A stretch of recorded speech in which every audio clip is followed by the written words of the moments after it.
Hang time. Yeah. Well, these guys are keeping it in the air almost not 9 seconds. 9 seconds? Yeah, the average tour player's in there about 5.5. Yeah, so it's hanging. Yeah. Okay. Are they swinging, hitting the contact on the upswing? You sure? Yes. Tee it high and hit it on the upswing. That causes the ball to launch high and stay high. You hit on your downswing, causes the ball to launch low and spin high. Yeah. And anything that climbs is the worst shot in the game. Yeah. Too much RPMs. Actually been probably 25 years. We've had some kind of version of that. We've been working on that technology. And basically, it takes a series of pictures of the golf ball once it hears it. So it'll track club head speed, but ball speed, launch angle, and spin, just like the TrackMan does, but in a little different manner. It takes pictures. And we have, I'll show you guys, it's got these colored dots on there. And there as a reference. So it'll start in this one position, and then obviously after Jamie hits it, you'll hear the contact. We'll take another picture very quickly, and you'll see what the golf ball's doing, the angle it's taking off at, the velocity, as well as amount of spin. And it could show side spin and back spin as well. So this is a little different technology, as where the other one is a Doppler radar technology. It tracks the golf ball through the air. It's quite good at tracking it all the way down. This one will give us the same data, but based on the exact what's happening as of impact.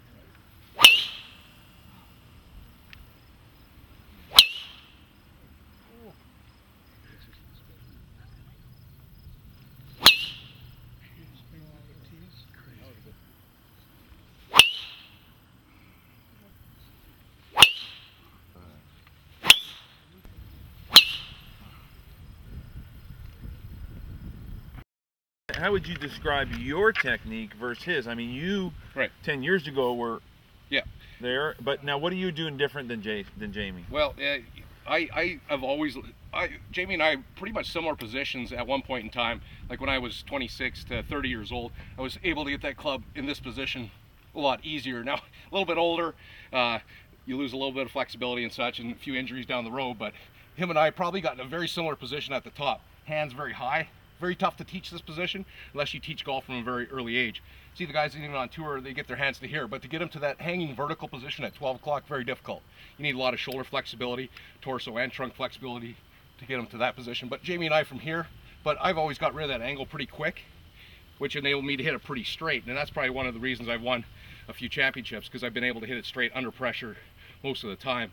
But Jamie retains that angle a lot better than I did. If you could see, it's hard to see because he's so fast, but retains that angle right to the last second and then snaps it through. So there's a lot of common things. You see the width of his stance, it stabilizes his body a great deal. You see his perfect posture, slight bend in the knees, tilt from the hips, arms hanging down naturally, and he'll take it to the top. He doesn't have a lot of movement in his swing. That first move down, you see how rock solid he is from the hips, the legs, and the trunk, which stabilize these huge rotational forces of the trunk, the arms, and the hands. Make them much thicker than what you buy off the shelves for us. So if anything, our equipment is much slower than what the consumer buys. And there's a lot of people will think it's the other way around, because if you make it really thin and he takes a stock golf club, how many swings will it last? Probably 10, 12 swings. It's done, it's broke. So you got to make them thicker so that they last for thousands of swings.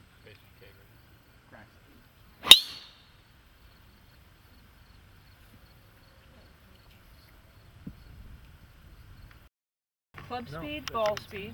You're looking at ball launch, ball backspin, and then it gets the angle of attack of the club. So as Jason's coming into the ball, it's telling us how steep the club is coming in. And Jason's angle of attack is on a +7, so he's on the upswing, hitting his golf ball.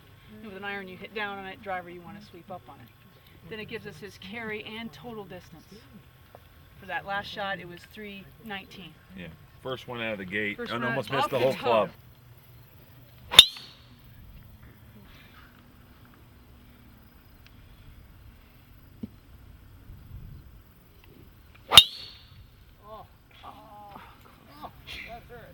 Yeah, one more and then we'll do it.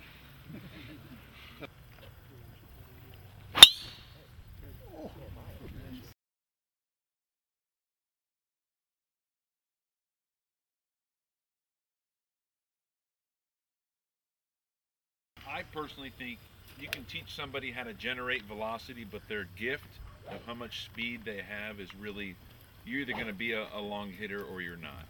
And you either have that hand-eye coordination the ability to retain that right wrist right to the last second and crack the whip, because that's where the speed really is. If I needed to hit a pitching wedge 100 yards, I would use my chest and my big muscles and hit it more this way and more arm. If I need to hit it 150, I'm going to set and do some of that action. That's how you create speed. So I honestly think you have the ability in your golf swing to create speed, or you don't. I think you can also teach the amateur player who throws it from the top and loses the angle by turning their chest way out of the way and losing the angle there. That's what's written every month in our magazines. It's trying to teach golfers how to hold that angle, hold the core, and then turn through. So yeah.